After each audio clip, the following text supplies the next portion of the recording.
Assalomu alaykum hurmatli Fors tili Buxoro kanali kuzatuvchilari. Bugun yangi darsni boshlaymiz. Ushbu darsimizning mavzusi fors tilidagi so'rov gaplarning yasalishi bo'ladi. So'rov gaplar o'zbek tilida ham 3 xil yo'l bilan yasaladi. Bular birinchisi intonatsiya, ya'ni talaffuz, ifoda orqali so'rov gap yasash, ikkinchisi so'rov olmoshlari vositasida so'rov gap yasash va uchinchisi so'rov yuklamalari vositasida so'rov gap yasash bo'ladi. Fors tilida ham uslub jihatdan bir xil, mana shu 3 xil yo'l bilan yasaladi. Demak, ohang bilan so'rov gap yasashni ko'ramiz. O'zbek tilida diqqat qilsak, bu doska bo'lsa, darak gap bo'ladi. Agar bu doska deb ohang gap oxiriga borib ko'tarilsa, bu so'rov gapga aylanadi. Fors tilida ham xuddi shunday ko'ramiz. In, taxti, ast. Agar astda ovozni pasaytirsak, bu darak gap bo'ladi. Ast urg'u olmaydi deganmiz, shu uchun ovoz pasayadi darak gapda. Lekin mana shu astda ovoz oldingi gap bo'laklariga nisbatan ko'tarilsa, bu so'rov gapga aylanadi. Ya'ni in, taxti, ast bo'lsa, bu so'rov gap bo'ladi. Demak, darak gapi in, taxti, ast, so'rov gapda in, taxti, ast bu so'rov gapga aylandi. Ikkinchi gapni ham ko'ramiz. U talaba bo'lsa, darak gap bo'ladi. U talaba ohang ko'tarilsa so'rov gap bo'ladi.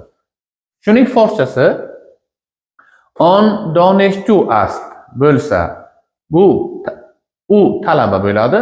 Agar on donishtu ast deb ohangni ko'tarsak, u talabami degan so'rov gapga aylanadi. Xohlagan bir darak gapni shu zaylda o'girsak bo'ladi. Masalan, kif siyoh ast bo'lsa, ya'ni sumka qoradir bo'ladi. Agar kif siyoh ast desak, bu sumka qorami bo'ladi. Yoki yana bitta misol, in majalle xub ast bo'lsa, bu jurnal yaxshi bo'ladi. Agar in majalle xub ast bo'lsa, bu jurnal yaxshimi bo'ladi. Xo'p, demak bu birinchi uslub bo'yicha edi. Gap oxiriga borib ohangning ko'tarilishi sababidan darak gap so'rov gapga aylanar edi. Xo'p, ikkinchi uslubimiz K va Ch bilan, buni oldingi darsda aytgan edik, astni qo'ysak kist va chistga aylanadi deb. Shular bilan gap tuzamiz. Demak, ikkinchi uslubi so'rov olmoshlari bilan so'rov gap yasash. In, kist, ya'ni bu kim va on, chist. U nima? Xohlagan bir shaxsga kist ishlatiladi, xohlagan bir insondan boshqa narsalarga chist. U jonli bo'ladimi, jonsizmi farqi yo'q, chistni ishlatamiz. Bu ikkinchi uslub edi. Xo'p, bu yerda qisqa qilyapmiz so'rov olmoshlari bilan yasalgan so'rov gaplarni. Sababi so'rov olmoshlari anchagina ko'p bo'lib hisoblanadi. Buni keyingi darslarda batafsil ko'rib o'tamiz. Uchinchi uslubi oyo va magar so'rov yuklamalari bilan so'rov gaplari yasash bo'lib hisoblanadi. Bu o'zbek tilidagi mi, chi, a, ya ga to'g'ri keladi. Demak, misol oyo in medod so'rg ast, ya'ni bu qalam qizilmi? Ikkinchisi, magar u muhandis ast, u muhandismi, ya'ni injenermi?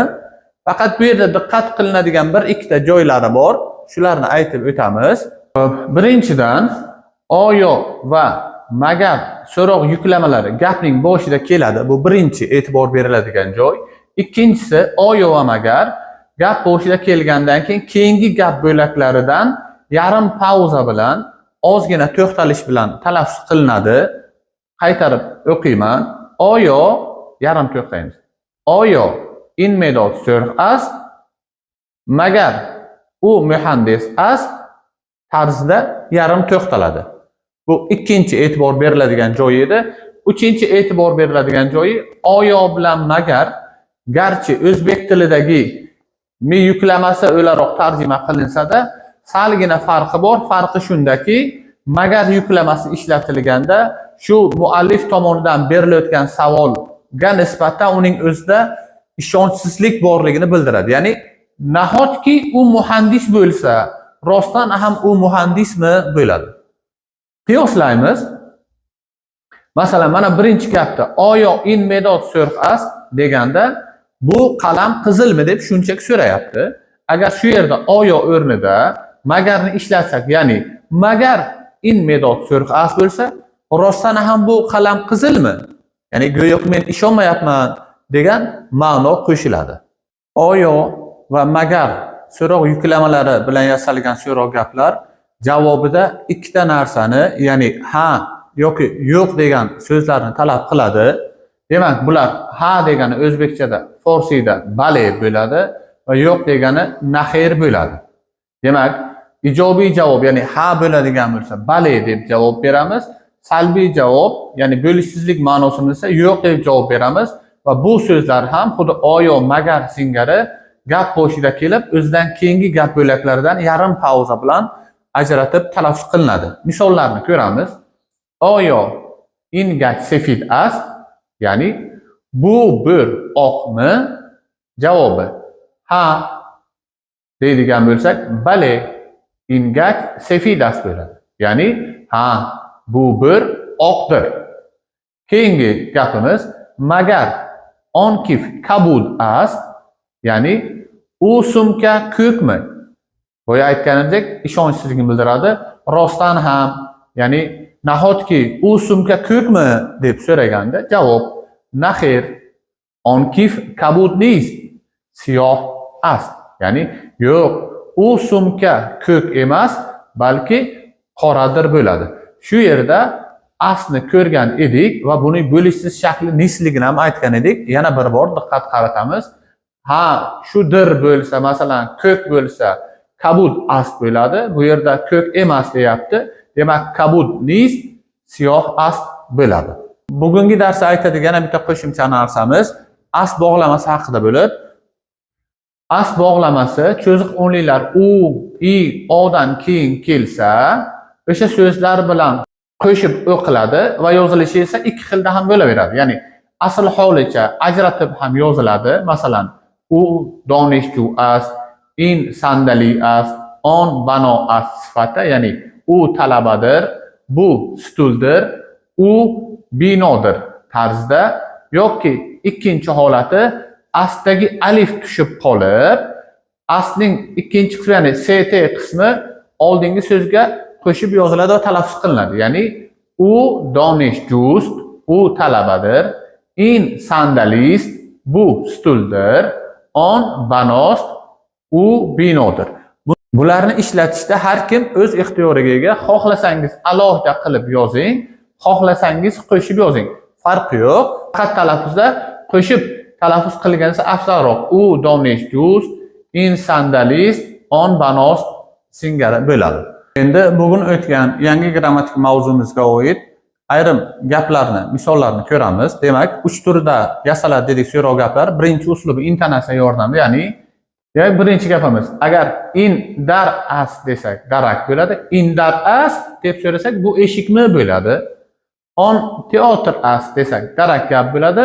On teatr ast desak, u teatrmi bo'ladi. Kitob no ast desak, ya'ni asta ohangni pasaytirsak, kitob yangidir bo'ladi. Ohangni bu yerda ko'tarsak, ya'ni kitob no ast desak, bu so'roq gap bo'ladi. In donishju kusho ast desak, bu talaba tirishqoqdir bo'ladi. Agar in donishju kusho ast desak, bu so'roq gap bo'ladi. Demak, astda ohangni ko'tarsak, darak gapimiz so'roq gapga aylanar ekan. Ikkinchi usulini aytdik. Chist va kist so'roq olmoshlari bilan in cheese chist, ya'ni bu narsa nima? On mard kist, u kishi kim? Uchinchi uslubi oyo va magar so'roq olmoshlari bilan yasalgan so'roq gaplarga oyo Farruh korgar ast, ya'ni Farruh ishchimi? Magar u donost, hozir ko'rganimiz cho'ziq o'nlikdan keyin ast kelgani uchun buni astning alifini tushirdik. Magar u donost, ya'ni rostdan ham u donomi?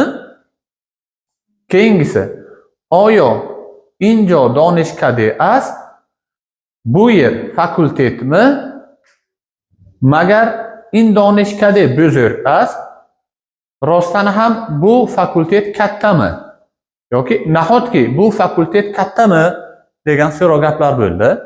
Demak, O'zlaringiz mustaqil ravishda bugun o'tilgan qoidalarni takrorlab, o'zlaringiz mustaqil ravishda har bir so'roq yasash turi bo'yicha, demak, intonatsiya bilan, chist va kist bilan hamda oyo va magar so'roq yuklamalarini qatnashtirib, 10 tadan jami 30 ta gap tuzinglar. O'ylaymanki, mustaqil ravishda o'rganish garchi qiyin bo'lsa-da, buni uddalay olasizlar. Diqqat e'tiborlaringiz uchun rahmat. Xayr, salomat bo'linglar.